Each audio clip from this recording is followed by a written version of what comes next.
Hi, this is Scott with Specter Gear, and today we're going to be talking about cross-shoulder transitions with two-point slings. And when I'm talking about cross-shoulder transitions, I should start probably by talking about why we would want to do that.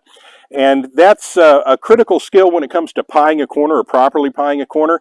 And if you're a right-handed shooter and you're going to pie a right-handed corner turn, it's very important that you get the weapon oriented to the off side of your body so that any part of your body that begins to penetrate that plane and begins to penetrate that corner, that you cover that area with the muzzle first before anything else.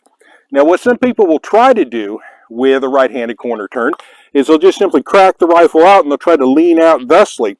And in doing so, the problem with that is before the muzzle ever breaks that plane, you're going to lead with either your foot, your hip, your elbow, or God forbid, your head. And if an adversary spots you before you spot them, you might take some rounds. And at the very least, if you can spot them before they spot you, you can maybe pull back, you can set yourself up in a better position, or you can engage them before they engage you. So if the task is to get the weapon oriented to your offside shoulder, the problem with the two-point sling is for a lot of two-point slings, they don't cross-shoulder transition very well at all. And it is one of the deficiencies of the sling. However, there's one format where it works very, very well, and that's this one right here. With an M4 or CAR-15 type weapon, particularly if you have the mag pull type stock, if you have a vertical sling slot at the rear, you can actually orient the sling instead of mounting it in your normal position for a right-handed shooter with it attached to the left side of the gun.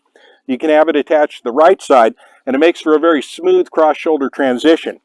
So the way it works is if I'm in my normal firing position, I need a cross-shoulder transition. I'm going to grab that adjustment handle on the adjustment strap, create that slack that I need. I'm going to swap my hands as I punch out, and then I can transition right over to the other shoulder, and then I can begin pieing that corner with no problem.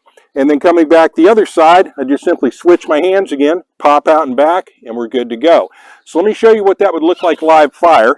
So I'm coming up on a right-handed corner turn.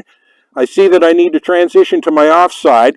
I'm going to create that slack, and then what I'm going to do is I'm going to swap my hands like so, punch out and over, and then all I'm going to do, like so, I can come back to the other side, like so, and then out again,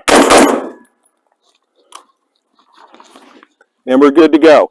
And then I can return back to my normal position just by simply sliding the handle back forward again, and then we're done. So with that, that's cross-shoulder transitions with a two-point sling, but again, keep in mind, this is about one of the only formats that we're aware of that it actually works quite well with the two-point. In another video, I'll show you some solutions that you can use for other applications where you can still get the gun, kind of swim out of the sling and get it over to the other side, but that's subject for another video. Thanks for listening.